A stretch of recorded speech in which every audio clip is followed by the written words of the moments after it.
Svetnikom na ti. Svetnikom na ti. Razmišljanje Gregorja Čušina. Ljubi moj sveti Tarazi, še preden se je vesoljna cerkev razklala na vzhod in zahod, so se že klali, čisto dobesedno in do krvi.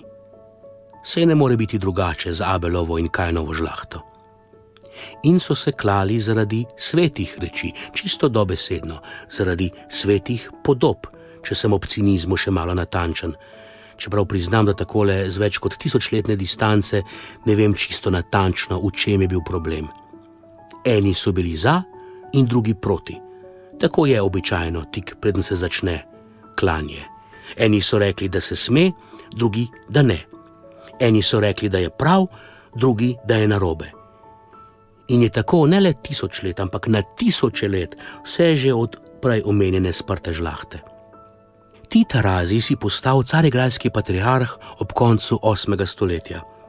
Tvoj predhodnik je bil proti, ti si bil za.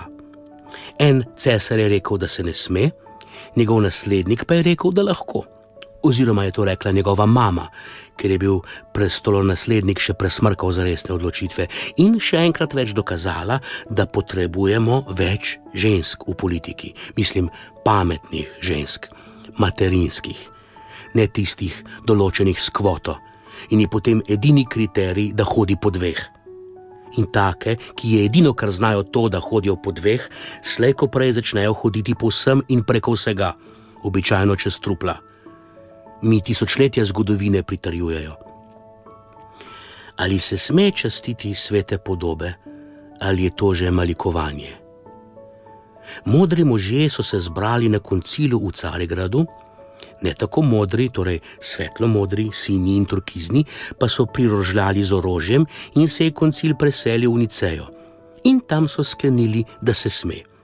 Saj se je sam Božji sin učlovečil, se umesil, se učlovečil, prevzel podobo. Saj smo vsi ljudje od Boga ustvarjeni in Bogu podobni. In ko nekoga ljubim, ne ljubim zgolj človeka, temveč Boga, ki je v njem. Saj je to prva in največja zapoved. Ljubi Boga in bližnjega, kot samega sebe, z vso močjo, z vsem srcem, vso dušo, vso močjo. Priznam pa, da nekatere božje podobe, ki se sprehajajo v moji bližini, lažje ljubim kot druge. In imam Boga tako včasih zelo rad, včasih pa malo manj.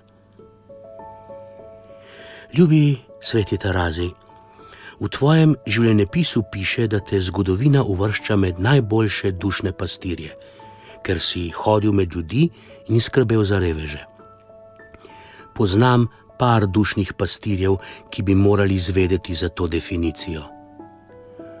Obilo žegna ob tvojem godu, pa nam ga vrni in izli na nas. Gregor.